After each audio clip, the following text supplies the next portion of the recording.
What is up, car addicts? So a lot of you guys were asking for me to bring back the time trial guide series, especially since the HSW time trial is double money for this week. And the main reason why I stopped doing this series is because of the lack of general interest in the series. But again, a lot of you guys wanted to see it return, so I decided to bring it back this week and see how it does. But anyways, in this video I'm going to be giving a guide for this week's HSW time trial for next gen consoles only, also this week's normal time trial, and RC Bandito time trial, totaling over $700,000 between the three this week. Remember that the time trials can only be completed once during the event week period for the full payout, and keep in mind that rocket powered / flying vehicles cannot be used for the time trial. So starting off with the HSW time trial, which is East Vinewood. Again, remember that you can only use an HSW upgraded vehicle for these time trials. The best one is obviously the Hakachu Drag with the HSW upgrade, which is insanely fast and very easy to maneuver. Now usually for these HSW time trials I use the HSW test ride vehicle of the corresponding event week. However, since the Vigero ZX recently released with the HSW upgrade, I went ahead and picked that one. Now in terms of route, the one that GPS shows is pretty much the one you want to take, with a few shortcuts throughout, which you'll see in my run. And as usual, the part time for this time trial does change depending on what vehicle you're using, so do keep that in mind.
Moving on to the normal time trial for this week, which is at Burro Heights. I highly recommend using a fast bike such as the Shotaro, Hakachu Drag, or Baddie 801. This time trial does start off pretty normal for the most part, but it does end up going through the Vinewood Hills area, which can be very annoying to deal with the traffic, and the bike allows you to slip between cars in tighter situations, so again, a bike is what I recommend for this time trial. The hardest part of this time trial by far is definitely avoiding the traffic. Now usually for these time trials I challenge myself by picking either the prize ride challenge car or the casino podium car of the corresponding event week, and for this week we have the Osiris as the prize ride car and the 8F Drafter as the casino podium car.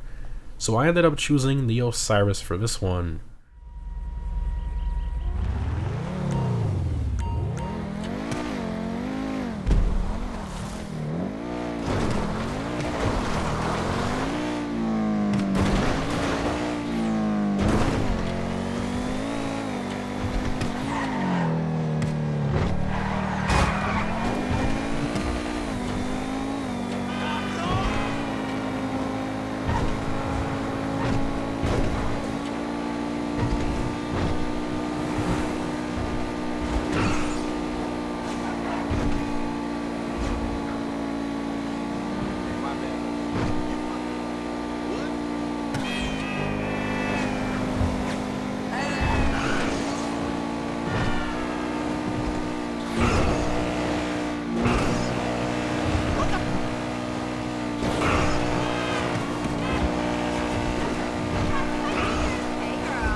moving on to this week's RC Bandito Time Trial, which is Power Station.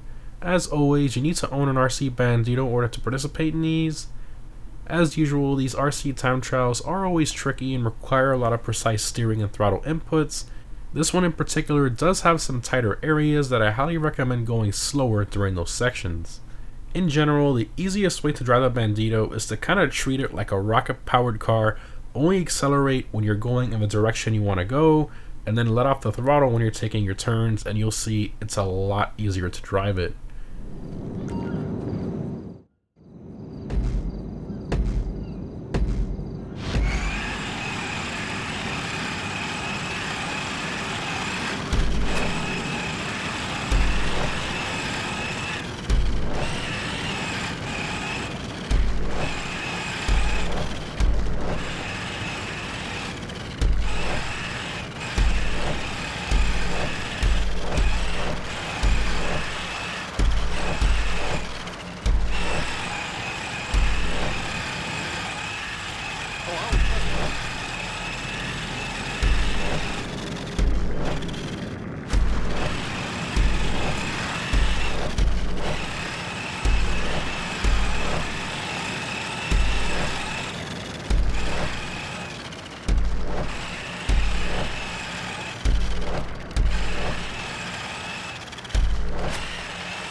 And that's it, guys. The HSW time trial is pretty easy if you use the route I show. The normal time trial is easier if you use a bike, but still pretty difficult. And the RC time trial is pretty tricky, but just take it slow, use your brakes a lot, and you should be fine. Again, remember guys, you can earn over $700,000 between the three this week, and setting yourself to go to beat them is always a lot of fun in my personal opinion. Let me know which one you found most difficult and what vehicles you used down below in the comments. Thanks for watching, guys, and I'll see you in the next one.